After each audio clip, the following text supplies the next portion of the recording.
Assalamualaikum warahmatullahi wabarakatuh. Waalaikumsalam warahmatullahi wabarakatuh. Terima kasih atas waktunya Pak Donald dapat hadir di kegiatan wawancara yang akan saya laksanakan ini.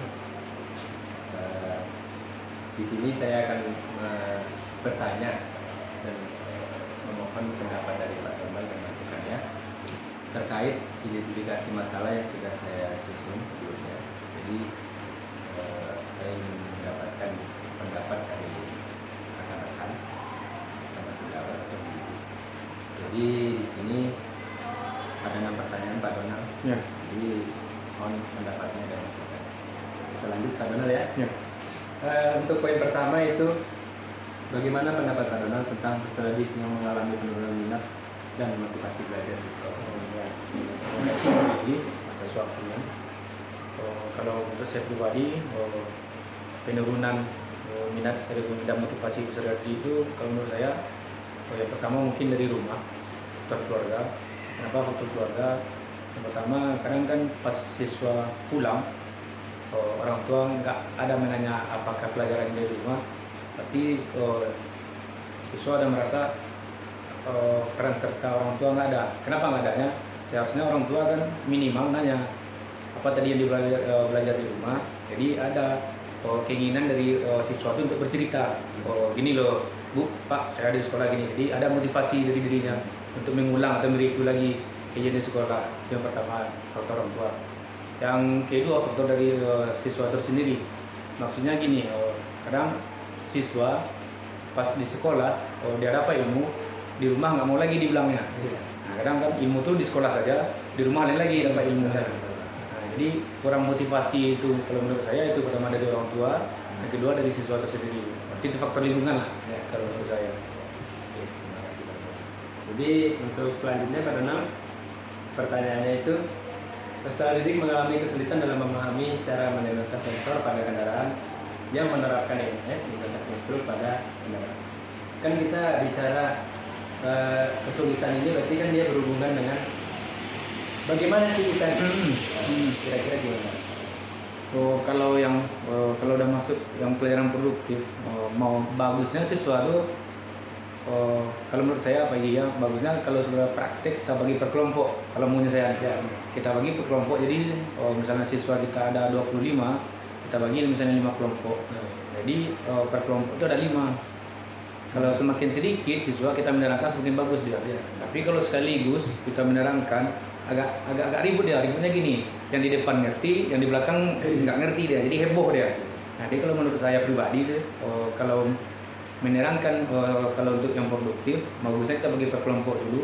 Kita jelaskan satu-satu per individu, misalnya ada 5 maju ke depan kan udah sedikit tuh. Jadi nampak bagi kita siapa yang benar-benar mau belajar, siapa yang enggak. Karena sedikit. Tapi kalau sekaligus kita suruh ke depan, tidak akan dapat ilmu kayak gitu. Oke, mantap sekali Pak Donald. Kemudian selanjutnya, bagaimana pendapat Pak Donald? Hubungan orang tua dengan peserta didik ini berhubungan dengan relasi kita kepada artinya kita kepada siswa, kita kepada orang tua, begitu juga sebaliknya ya. Orang tua kepada siswa juga kan. Karena juga kalau bicara tentang teknologi Pak Donald, mungkin di waktu dulu dengan sekarang lebih banyak sekarang Pak Donald. Jadi seharusnya kita bisa membangun relasi itu tanpa harus bertatap muka, tapi ternyata di lapangan relasi itu tidak terbangun oleh kita gitu. Gimana kira-kira pendapat? Gini kayak gini, kalau hubungan dengan orang tua, yang pertama mungkin sudah kita terapkan juga. Mungkin dengan pertama grup tiap kelas kan ada grup orang tua. Jadi di sana kita kasih informasi apa yang kegiatan, misalnya apa yang terjadi hari ini di sekolah, bisa kita kasih informasikan ke grup orang tua. Contoh, misalnya anak si A, misalnya dia nggak datang, kita informasikan nanti di grup orang tua. Jadi kita bilang kan, si A dia nggak datang Bu, apa masalahnya? Itu yang apa? Yang kedua, hubungan yang kurangnya dari orang tua, mungkin gini Pak Egi. Kalau menurut saya ya, karena sekolah ini sudah gratis, jadi tanggung jawab orang tua itu dengan siswa kita atau anaknya agak kurangnya gini. Contoh, misalnya anak ini ada masalah, misalnya contoh lah dia terlambat atau dia bermasalah di sekolah, kita informasikan ke orang tua, kita suruh orang tua datang untuk lambat dia pagi. Tapi kalau misalnya HP anaknya kita tahan, itu berhubungan kan HP ini nanti daripada beli baru lagi, kita panggil orang tua cepat datang. Jadi sekarang nampaknya orang tua tuh mindsetnya kalau anaknya bermasalah, kalau misalnya entah jarang datang, apa tuh kurang open ya. Tapi kalau misalnya masalahnya berhubungan dengan HP, nggak mau kita tahan dengan misalnya anaknya nilainya bermasalah, itu cepat dia datang. Itulah yang masalah yang kita temukan. Tapi kalau menurut saya solusinya sih bagusnya memang ya dengan adanya grup orang tua dengan kita guru. Jadi informasi dari kita kasih tahu, nantinya misalnya ada masalah di kemudian hari kita pun sudah kuat maksudnya kita sendiri sebagai guru udah ada buktinya. Ini loh Bu, WA saya bilang kemarin itu udah ada tapi belum open.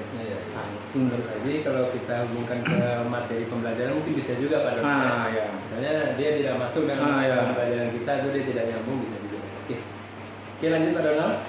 Itu kan dilema yang ini pertanyaan selanjutnya. Permasalahan kita dengan model pembelajaran nih Pak Donald. Jadi model pembelajaran yang kita terapkan ini kan masih konvensional. Jadi konvensional itu dalam tanda kutip kita dari pertama kita menjadi guru sampai saat ini itu kita gunakan. Misalnya kita konvensional ceramah saja kan, ceramah. Apakah itu juga mempengaruhi? Bagaimana pendapat Pak Donald bagi guru-guru yang masih menggunakan model pembelajaran konvensional ini? Terima kasih bagi pertanyaannya. Kalau menurut saya sih, kalau guru ini harus bisa juga lah berubahnya ke arah yang lebih baik. Kenapa? Karena zaman kan semakin maju. Benar. Jadi nggak boleh misalnya pembelajaran kita dulu konvensional, sekarang udah menggunakan misalnya internet, IT kita sebagai guru pun harus bisa juga menuju ke arah sana. Kenapa? Kadang siswa tuh karena sekarang udah banyaknya informasi dari luar atau dia menemui dari internet, jadi pemikirannya lebih luas. Sekarang anak tuh lebih banyak tahunya daripada kita. Jadi untuk mengimbangi itu, jadi seorang guru pun mau tidak mau harus bisa juga mendalami masalah IT. Jadi kalau kita tetap juga dengan gaya lama, takutnya siswa tuh apalah bapak nih gaya lama. Itulah. Jadi kita memang harus bisa untuk berubah. Siap. Jadi untuk pertanyaan selanjutnya, ini terkait lebih ke jurusan Pak Donald. Jadi gini pertanyaan saya, kan di materi saya yang akan saya angkat ini adalah mendiagnosa sensor pada kendaraan menggunakan scanning.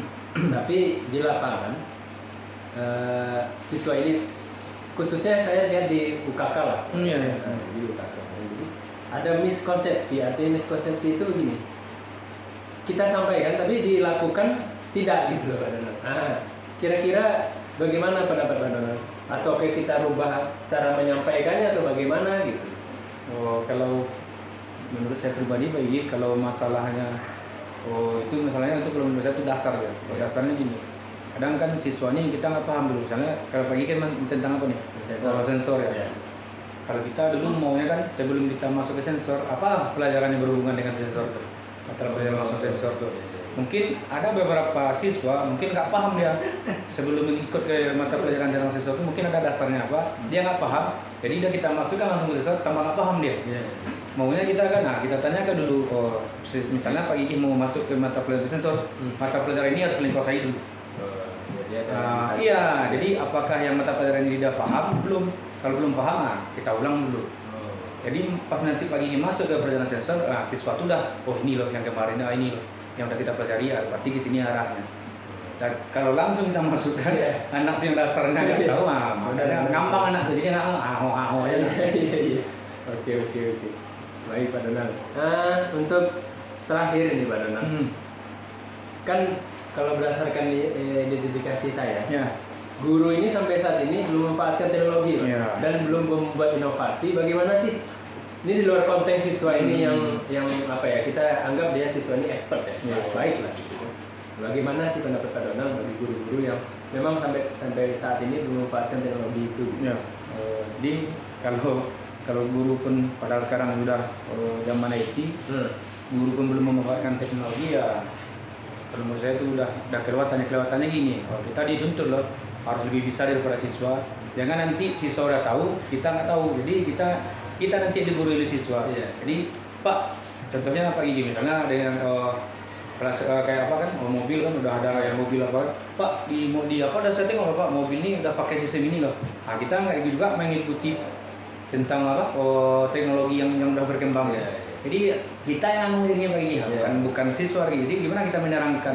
Jadi kalau menurut saya gimana pun, kita sebagai guru tuh wajib untuk ikut dalam apa nih teknologi semakin maju, kita pun harus mengikuti teknologi itu. Jadi bagi guru yang belum, saran saya ikutilah.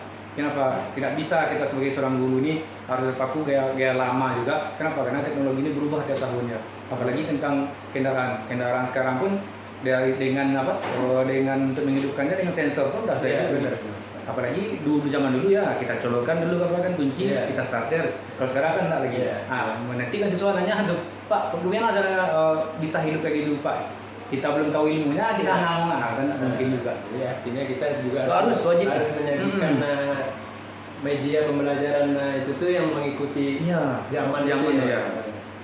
Oke, Pak Ronald, terima kasih atas waktunya. Waktu yang singkat ini mudah-mudahan bisa menjadi penguatan untuk saya mengidentifikasi masalah ini. Terima kasih Pak Ronald. Waalaikumsalam warahmatullahi wabarakatuh.